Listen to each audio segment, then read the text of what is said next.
For my final project, I've decided to create a music video.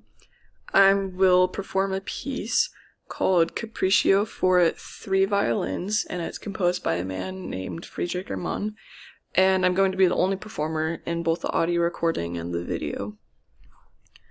As for the audio recording, due to a snapped violin bow, the soonest I will be able to record the audio is Tuesday, March 1st, and I will edit it that day or the following day, so March 1st or March 2nd.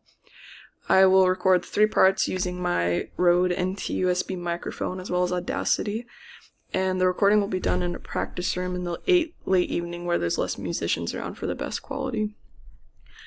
As for filming, I'm going to film in either the recital hall or the Barris concert hall, just depending on the availability. And also depending on the availability, I'll film on either Friday, March 4th or Monday, March 7th.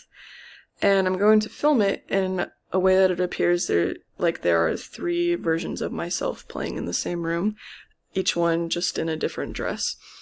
And I will have cuts to a different room or angle when one of the violins has a solo part to highlight that part. I decided to take this project on as a solo project, so I will have all the roles of producer, director, and audio and video editor. And just the end goal is having a well-edited video of a really fun violin trio, all performed by me at the same time in the same room. So this is my project proposal.